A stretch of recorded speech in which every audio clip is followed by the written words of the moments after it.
This series in Walking with Jesus Christ is about the use of money. And we've been talking about how the Bible teaches us that we should change our way of thinking about money. Jesus taught that we shouldn't think of money as ours, but as God's. God provides it for us. And our job is to focus on spiritual things and not material things. Let me rephrase that.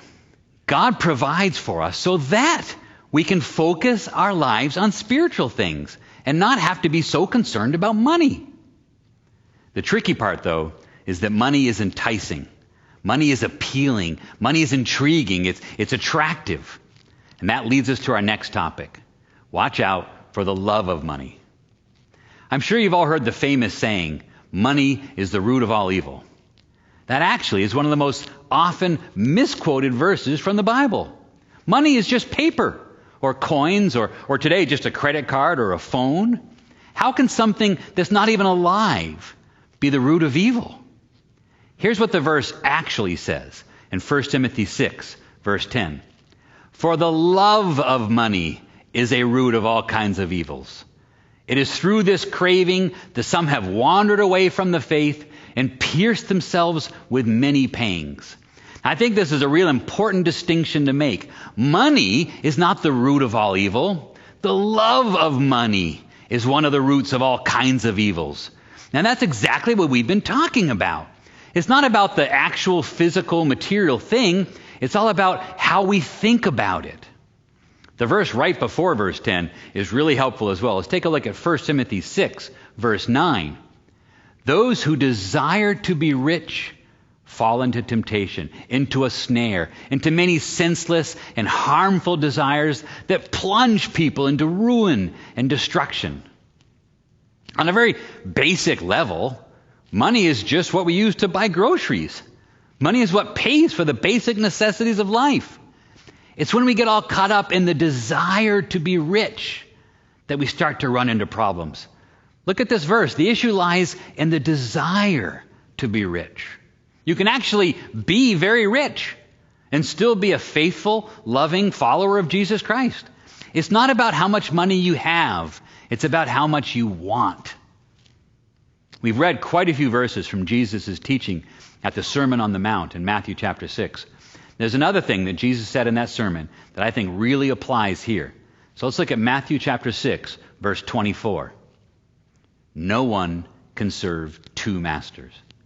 For either he will hate the one and love the other, or he will be devoted to the one and despise the other. You cannot serve God and money. Another one of Jesus' famous sayings, right? You can't serve God and money. It really is that simple. You can either have as your goal in life to pursue spiritual things and dedicate your life to serving God, or you can set a goal of amassing as much wealth as possible and getting rich. You can either decide to serve God, or you can serve your own desire for more and more money. But you can't choose both. When you pursue riches, you find that they consume you, and they leave nothing else for you to give to God. There's a great lesson that Jesus teaches in Luke chapter 12, verses 15 to 21 about this exact same thing. And he said to them, take care and be on your guard against all covetousness. For one's life does not consist in the abundance of his possessions. And he told them a parable. The land of a rich man produced plentifully. And he thought to himself, what shall I do? For I have nowhere to store my crops. You see, covetousness is greed. Covetousness is being overly desirous of riches. So this lesson is about being on guard against the love of riches. That's exactly what we've been talking about. And I love what Jesus says in verse 15. Great guidance for us in our lives today. He says, one's life does not consist in the abundance of their possessions. It's like we think that he who dies with the most wins. Are we crazy? I mean, you're still dead. Nobody gets to their last moment in life. No one's laying on their hospital bed and says, bring me my last 401k statement so I can hold it. Right? At the end of your days, it's all about the people that you've loved in your life. It's about the faith that you've developed with your God. Let's get back to the parable. The farmer has been blessed. Their crops have come in huge this year. And sometimes this happens in life. You get a windfall in your life and you find yourself sitting pretty. So just like all of us, the farmer starts thinking, what am I going to do with all this money? Look what he says in Luke 12, verses 18 to 19. He says, I'll do this. I'll tear down my barns and build larger ones. And there I will store all my grain and my goods. And I will say to my soul, soul, you have ample goods laid up for many years. Relax, eat, drink, and be merry. That's his solution? Really? Building bigger barns? Oh, I once read that the self-storage industry just keeps growing and growing and growing. We all have so much stuff, we don't have room for it in our own house. So we have to go rent a storage locker to keep it in. And the next day, the Amazon delivery truck brings us more and more. How much do you need? Investing more and more and focusing on growing your money greater and greater is the goal of many people. But why? So like the farmer, you can sit back and relax and say, I have plenty laid up for many years. Relax, eat, drink, and be merry. Isn't that what society tries to teach us? Isn't that the message we keep getting? Work harder and harder, get more and more, and then you can just sit back and relax. But look at the next verses. Look at Luke 12, 20 and 21.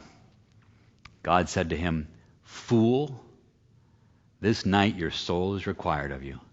And the things you prepared, whose will they be? So is the one who lays up treasure for himself and is not rich towards God. The day after you retire, you have a heart attack and your life is over. What good is that? Take a close look at what Jesus says there in Luke 12, verse 21. This is how it goes for someone who lays up treasure for themselves and is not rich towards God. This is what life is like for someone who focuses their whole life on money and is not focused on serving God. Don't be that person. The real issue at play with the love of money is selfishness. The use of money is a choice between serving yourself or serving God. If you love money, it will bring you more grief.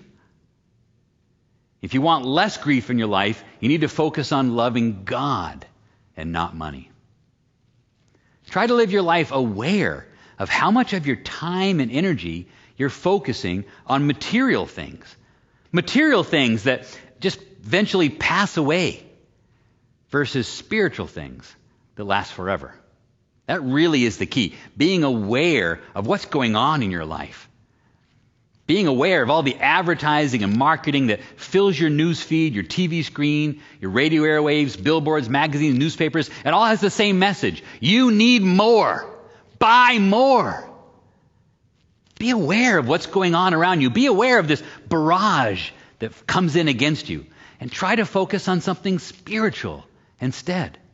Try to live your life content with what you have. I love what Paul tells the Philippians in Philippians chapter 4, verses 11 to 13. He says, not that I'm speaking of being in need, for I have learned in whatever situation I am to be content. What a great example. If more of us could say that, we'd all be a lot happier. Keep reading, verse 12. I know how to be brought low, and I know how to abound. In any and every circumstance, I have learned the secret of facing plenty and hunger, abundance and need. Rich, poor, it didn't matter to Paul. His contentment wasn't based on his bank balance. What is it based on? Look at the next verse, verse 13. I can do all things through him who strengthens me.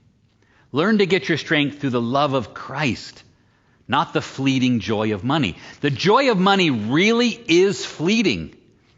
Version 7.1 really isn't that much different than version 7.0.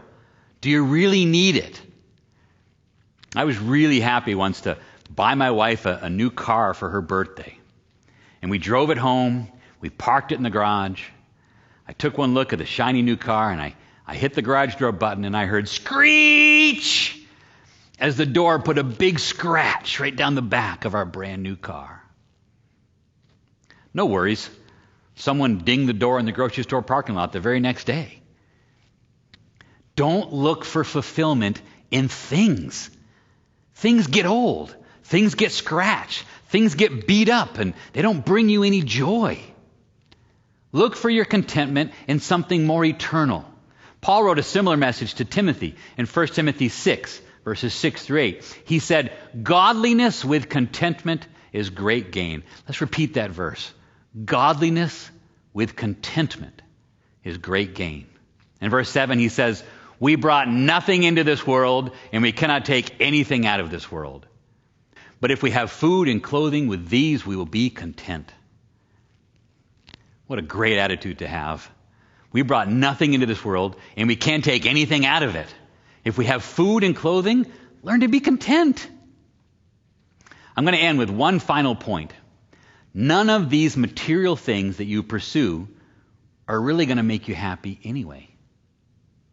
I know that because King Solomon says it. King Solomon was the richest man ever to live, and he didn't deny himself any pleasure. And look at the conclusion he comes to in Ecclesiastes 5, verses 10 and 11.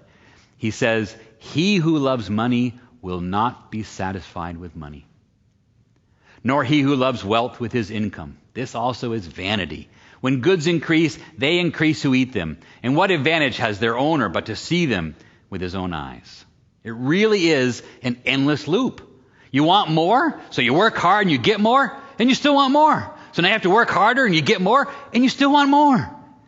What a rat race. Learn to be content with what you have. The love of money doesn't lead to anything good. Remember that we said that it's not about how much money you have, it's about how much you want. So be content with what you have, and the whole problem just goes away.